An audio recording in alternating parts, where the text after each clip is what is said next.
You know what I mean? Like, See, that statement right there concerns me, that when he comes in here and says, I have no intention of returning to the well, he home. doesn't. I'm just saying. But then...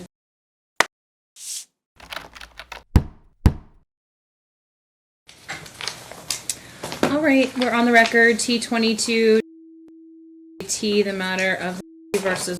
This is the time set. We had set this over from October 17th or 16th. We had continued the protective order in place for 60 days. I think there was an expectation that there would be a hearing in front of Department Q by now, but I see that there is one scheduled for January 3rd, right? Correct. Counsel, I'm sorry. Appearances for the record. I will start with you, Mr. Jones. Thank you. John Jones, part number 6699, appearing on behalf of the applicant who's present. Okay. Good afternoon, Your Honor. John Kelleher, bar number 6012, on behalf of Your Honor, who's present. It is. I thought it was, and then I thought I got corrected to, and then okay. Anyway, it is. It is okay. All right. Thank you. Where are we at, counsel, Mr. Jones? Well, there's a hearing January 3rd, Judge. I suggested to Mr. Kelleher that we just agree to continue the hearing over until it's heard by Judge Duckworth. Particularly because I have a trial tomorrow and I've been preparing all day, but I could not elicit such an agreement. There wouldn't be a basis to terminate now unless and until Judge Duckworth weighs in on it. We would just ask that it be extended until January 3rd and be heard by the D case judge. Mr. Kelleher? And everybody feel free to have a seat. Don't feel like you have to stand. Yes, Your Honor, very respectfully. I tried to reach various settlements with both sets of her attorneys. She's now on her second set and have gotten nowhere other than to have my letter offering settlement put in as an exhibit. Very respectfully, Your Honor, the court maintains jurisdiction, and there's been a change, as the court knows, and that it's not required in any way, shape, or form to send it somewhere else. Really, the hallmark here is, or the gravamen is there any reason to have this TPO still in place at this point in time? The incident which gave rise to this occurred on October 7th of 2022.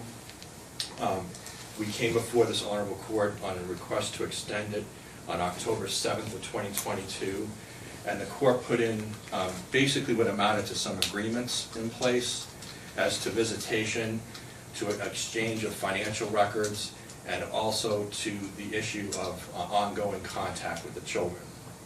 And Your Honor, since that time, the parties have communicated extremely well. There's been nothing inappropriate. I brought all the text messages between the parties. It's limited to issues about the children. Their oldest son has some academic issues which need to be addressed, and that part will be addressed obviously in January. There's been no threats of violence, any kind of violation in any way, shape, or form. We agreed at that first hearing that all of the financial records, which were voluminous and went back more than 20 years, that opposing parties, counsel at that time, would maintain all of those and then provide us with a copy. That occurred within the 7 or 8 day period that the court granted. My client has done all of the visitation that's been in place. Which, by the way, Your Honor, the court was willing to give him more, but because he's living at his cousin's house and doesn't have a place for the kids to sleep, stay over, he has limited time. Mm-hmm. So what we're asking the court, Your Honor, is simply this, is that TPOs aren't meant to be punitive. They're not meant to punish someone indefinitely for something that the underlying issue has never been proven at this point. My client is 73 years old. He's never been in trouble until October 7th of 2022. He's never once been in trouble with the law in any way, shape, or form, right? And at this point, Your Honor, we're nearing Christmas. He's not planning on moving back into the house, so I've made it clear he's not going to move back in there in any way, shape, or form. But this TPO has more than served its purpose, Your Honor, in this case. And there's really no reason to just keep dragging it out. And the only request that they have in the family court is, we just want it to continue, right? There's literally no reason for it to continue in any way, shape, or form. And by the way, Your Honor, my client has also complied 110% with paying all the expenses, opposing parties not working outside the home. He's paid everything and continues to pay everything that's in place. So, Your Honor, what this issue came about was because the parties had a disagreement that the plaintiff or the applicant had filed for divorce, doesn't like a prenup which is in place. and that led to an argument between the parties. That's it. That's where we are with it. Those issues are now going to be resolved in terms of the family court. They're living separate and apart until we get there. If the court has questions for me, Your Honor, I have no problem answering them. Some of the concerns we have with the TPO, Your Honor, for instance, is that, look, he can't even get out of his car. Like, the kids come to the car, sometimes with the scooter, sometimes with other things, and he can't even get out to help his daughter, who's only 8 years old, get the stuff into the car, right? So we're just asking that the TPO be dissolved. It dissolves on its own on the 23rd, right? So the 23rd was the last day that this TPO was in place in any case, and there's no grounds, Your Honor, at this point to extend it. Unless the court has questions for me, Your Honor, I don't have anything further. Okay. And my response is simply this, Judge. He could have complied with all of the orders. I don't think he'd get credit for that. But more importantly, the incident occurred. He was arrested. He has trial in Henderson Criminal Court, January 9th. Okay? We have, well, in the motion, obviously you haven't been privy to being able to read that, there's also, you know, a lot of evidence regarding other acts of domestic violence, but the reality is he's lucky he's not facing a DV with strangulation charge based upon the facts and circumstances of this case. And no, we're not trying to punish him. That'll be up to the Henderson Criminal Court to do. My client would like to be protected. She does not feel safe. She does acknowledge that the communications have, for the most part, been about the children. Some of the texts talk about other issues that probably are outside the scope of the order. We're not seeking any type of determination of a violation of the order. But from my review of the record, this wasn't only a 60-day order. That's why we have this date to see if it was even necessary to discuss a further extension based upon whether or not we got before Judge Duckworth or not. Well, we're now going to be in front of Judge Duckworth in 2 weeks, January 3rd.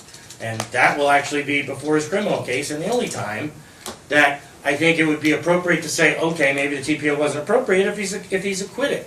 If he's acquitted and there's a finding that he did not commit these acts, which are not just domestic violence, but it was also coercion because he tried to prevent her from calling the police by taking her phone. So, you know, the facts and circumstances that's set forth in the application establish the basis for a TPO. That's why it was granted in the first place. We believe the TPO should continue to be extended. That's why we filed the motion in front of Judge Duckworth to have it continue to be extended. And that's why Did you file a motion to extend the protective order? it was in our motion for temporary orders, Judge. Well, it's a request, but... Just as a requested relief, because we didn't think we were not going to get a hearing date till January 3rd. Because just my recollection of the last hearing, and there's a pretty detailed interim order. I mean, my understanding was from counsel and from the parties that there was just a desire to get in front of the district court judge to get some orders, and that would probably resolve what needed to be resolved moving forward, so that we didn't need the protective order. And that may actually, if Judge Duckworth comes up with an order that my client feels secure in, and I'm not sure how he'll handle this aspect, as far as whether or not he'll extend the TPO or whether he'll issue other orders. The difficulty is, because we don't have orders for exclusive possession or, you know, a no contact order or anything of that nature from our D case judge, you know, in a lot of years That's of a practice, request, though, right? That yes, is a request. It is. I mean, I'm assuming, just based on, I am assuming that Judge Duckworth is not going to require these two parties to live together moving forward. We're not asking for that either. And I didn't Right. think you were. I'm assuming that he's going to resolve that very issue on January 3rd, because it's an issue that has to be resolved because of the circumstances. I mean, I can't imagine that he would say, I'm going to defer on that to like 6 months down the road. I don't think that's going to happen. He'll resolve all of those issues. Yeah. I mean, I'll tell you, because I saw this and I was inclined to just modify the temporary order to expire on the 3rd and not necessarily put the issue in front of Judge Duckworth to load up his calendar, but rather have it expire on the 3rd because Unless he would makes be orders resolved. that would extend. Well, and of course I mean, this is technically his case, so he can do whatever he Right. wants to do. But Well, and we would just ask, if you were going to extend it, at least to give Judge Duckworth an opportunity to either consider extending it or consider making other orders that would provide the same level of security, then I think we probably want to extend it till at least January 4, just so that, well, or midnight well, on January 3rd. January 3rd, it's 11:59 p.m. January 3rd is how it works. Well, So can it's, I be heard on this issue though, Your Honor, before you make a decision? and before you say anything, I can resolve those issues, right, of him getting out of the car and that being an issue. I don't want that. I don't want the kids to feel weird about that, right? And I'm if he's on more- the street and he needs to help the child into the car with it, And I I don't want have that an to be issue for that. In fact, prohibitive. I don't know, and I'm not sure the proximity of how the distance of the car to the house, but we have kids varying ages from 8 to 13, so honk and seatbelt would be just fine as far as an That's- exception to the TPO. But otherwise, there wouldn't be a basis to. Very respectful, Yes, if I could just be heard, because I was the first attorney on this, and the Yeah. court had concerns about extending this TPO. In fact, the court didn't extend it, it continued it for whatever that difference is between a Well, continuing that's and because extending. that's what you guys agreed to. Right, exactly. So what we're saying, Your Honor, is simply this. We offered, I didn't take any my testimony. offer was, we'll agree to a one-sided behavior order, right, on his behalf. Yeah, I don't But have they- the authority. But they want to punish him, Your Honor, and they don't have any new facts. They have zero new facts, and in fact, what was stated at the very first hearing is that she modified her statement to the police. She went down there and changed her statement to the police. I don't know. Right? At which the court, I don't believe the court took note of that at the time. I don't have any Right. I don't have any access to Henderson whatsoever. I understand that, It's Your like Honor. I don't know even what the probable cause was. And- Like I don't even know. And very respectfully, Your Honor, very respectfully, it's misdemeanor. He's charged with misdemeanor. They're making it sound like it's this court's position that somehow we should punish before any case goes to trial or anything else.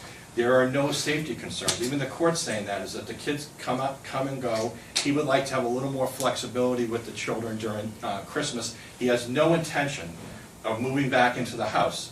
Zero. We have no intention of doing that. But to have this thing hang over his head and extended for no reason other than we just want one is extremely unfair. And the parties have 3 children.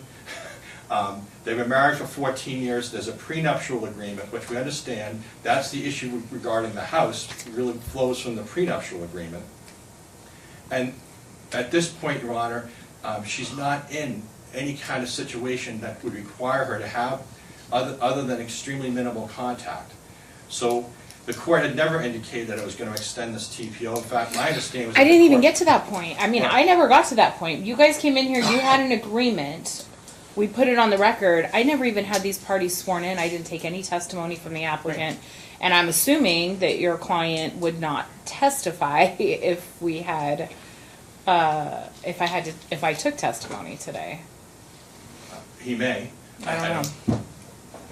I don't know. I don't know if that's. But the question, Your Honor, the gravamen here, and we have plenty of people walking around, right, in the family court, many, that you have pending, misdemeanor charges pending against you, but there's no TPO, right? I mean, we don't wait until criminal case is over necessarily here in the family court to make decisions. No, we don't. That's what I'm saying. Right. Right. But when you have a hearing in 2 weeks, and the intention from the first hearing, and the reason there was an agreement, was that the parties would have been in front of Judge Duckworth Right. before now. Well, that's what I thought. And That's what I that thought. didn't happen for either ordinary course issues. I mean, our motion was filed November 17th, and we didn't get an ordinary course till January 3rd. So I think everybody would have anticipated that we would have had Judge Duckworth address all of these issues or make the appropriate orders to replace this protective order. Well, that's what I thought was going to happen. I mean, And that's what I Well, that's what I mean, think has that's what- happened in every single The case. parties stipulate that the TPO will be continued in place for 60 days to get in front of the district court judge in the D case. And I think I think it was freshly filed at that time. The parties stipulated to modify the TPO as follows. We put those in place, which there were a lot of stipulations, and then it was continued in place until today. And we only set this hearing because I had to set a hearing in case there wasn't Right. an assumption of this case by Judge Duckworth. I had to set this hearing because we were continuing it, and Judge Duckworth is always very willing to take these cases. He did that literally yeah. 30 days ago on another Yeah. case involving a TPO. He took over the T case.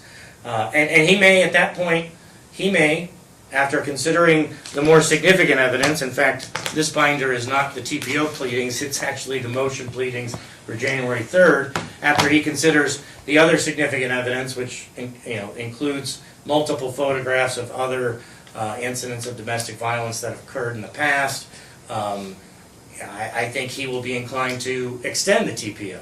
But I think it's his call to make, particularly when the agreement was made, to let him make that call. Well, that wasn't the agreement, Your Honor. What the agreement was. She just read the minutes. Well, I read my order. Well, right, but that order wasn't a verbatim. What we asked was to come back sooner than 60 days to have the matter heard. And my understanding is that the judge did grant them an OST by 1 day, moved it up to the case management conference. But we believe that Judge Duckworth, seeing that this TPO is on for hearing, left it to this court to determine, because it doesn't mean like it used to, that, it just automatically goes up to the judge. He would have looked at his calendar and looked at what he had going and could have granted an OST much sooner, but he saw that this TPO was scheduled to be back here before the court, Your Honor.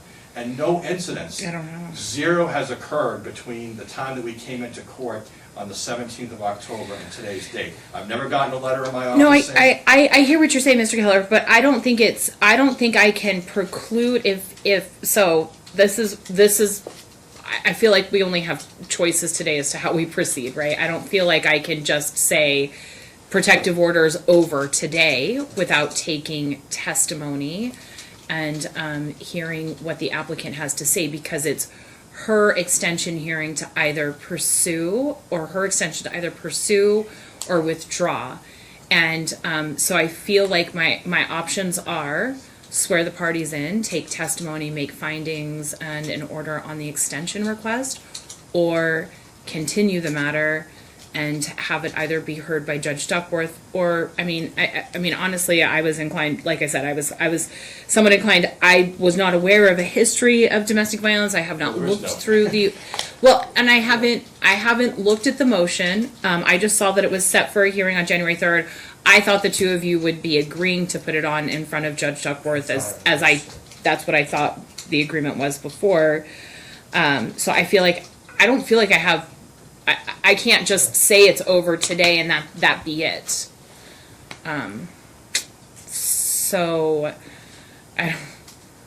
I guess it's up to your client, Mr. Kelleher. I mean, Well, I she's would've brought asking for an witnesses today. extension. Okay. I'm sorry? Well, I would have brought witnesses with me today. Well, and I didn't prepare for an evidentiary proceeding either, Judge, because Well, I mean, I don't think I've ever had a do case- this every day, so I'm happy know. to question your I clients understand. for you if But you'd like me to. I don't think I've ever had a case where the hearing date was so close to this date that it just didn't get pushed over in front of the No, judge. I know there wasn't a hearing date set at the last hearing. Otherwise, I would have felt comfortable putting it in front of Judge Duckworth, because he's always willing to assume these cases, unlike some other judges who don't ever want to touch these cases.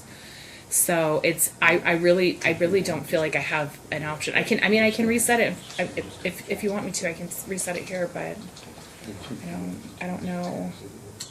Let me just if say the 8-year-old needed, does Mr. on the street when he comes to pick up the children? If he doesn't cross that threshold, if he's not getting out and like approaching the house, are you okay with him getting out of the vehicle to assist the children if there's an issue? So like, I don't know. to fold up the scooter and put it in the, you know, I wouldn't trust my 13-year-old to put things in the back of the car appropriately. So are you okay with that? Are you guys, do you guys have agreements regarding the holidays? I mean, have they already talked about that? No, but I was gonna suggest, that, Dad would have, you know, a block of time on the 24th and a block of time on the 25th. Okay. Meaning, kids would go to bed in the house, in their house, and wake up in the morning in their house, but he could have, you know, the afternoon of the 25th, and he can have most of the day on the 24th. So you're not opposed to sharing those days? No, I'm assuming, no. okay. No, this. I didn't think so. I just was checking. I didn't think there was gonna be an issue. Yeah, and I don't know what his preferred time allotments on both days are, but as long as they're reasonable. I don't think it needs to be court, or it sounds like there's already, I mean, she's already said that she's agreeable to that with Mr. Kelleher. I'm sorry, I know that this isn't the choice you wanted to make today. Well, no, Your Honor, just know for the future, it's like, if the court's doing that, we should just move, you know, I'm always trying to be efficient. So I thought that this was the day the court would decide on the issue rather than. Oh, on the extension? Yeah. I mean, sure, that's what I said, we can either do the extension hearing now, but, I mean, if I take testimony from her and he offers none, right, then what do I have? Then I have an extended hearing instead of or an extended TPO instead of a continued TPO. I don't know what his situation is. I don't know if an extended TPO hurts him, hurts his career. I mean, Tired, but. I don't know. Different people have different reasons for not wanting it. There's absolutely no prejudice. If you're continuing it, Your Honor, to the 3rd, then we'll just leave it at that. Okay. And I'll be happy to, I mean, the parties will probably be able to work out Well, no, Your Honor, Christmas. well, I don't know about that, but Well, that's fine. if you wanna Why? tell me the hours you want, we'll put it on the record because- right now. Well, the issue is this, Your Honor, is that Christmas is in the house, right? So, you know, like, there's really nowhere for him to celebrate Christmas with the kids. You know what I mean? Like, See, that statement right there concerns me, that when he comes in here and says, I have no intention of returning to the Well, he home. doesn't, I'm just saying. But then. Well, we didn't bring up Christmas, we didn't No, say that we were gonna do okay. anything with Christmas. Well, okay. Well, I Apparently was the just- intention might have I was been just that, trying to though. I was just trying to, like, resolve something if that I'll was work an that out with unresolved Mr. issue. Kelleher, but if the court wants to modify the order between now and the 3rd to allow him to get out of the car to help the kids, Okay. we obviously have no objection. Sir, I don't want you to feel like you can't assist your kids in getting into the car or doing those kind of things. So I am going to modify the order that says that if you get out of the car to assist the kids in getting into yours or to putting their things away, that would not be considered a violation so long as you don't approach the residence, the door to the residence. Does that make sense? Does that make sense to you, Yes. ma'am? Okay. Do you have questions about, I mean, is there anything else that needs to be modified? I don't think, it's I don't pretty, think it's so. pretty Between now and liberal. the 3rd, I don't think so. We'll just wait. Just say that the parties will resolve any Christmas issues. They can certainly discuss it by text message, or I don't, is it email or text message? I don't know. It'll be in my order. They're texting. Text. They're texting. So you guys can resolve it, and if you can't resolve it, you both have excellent attorneys who can do that. So the matter will be continued to January 3rd at, we're going to put this on Department Q's calendar. January 3rd at 11 a.m. The court will notify Judge Duckworth that the matter has been moved to his calendar. Anything else? I think that's it, Your Honor. Okay, counsel, the court's gonna prepare the order, it'll be emailed to both of you. Sir, you just need to comply with the protective order, the same, don't violate the order, can still result in your immediate arrest, additional criminal charges, or the imposition of jail time if this court finds you in contempt, okay? All right, I wish you both, happy holidays. Thanks Thank for you, coming Judge. in. Thank you, counsel.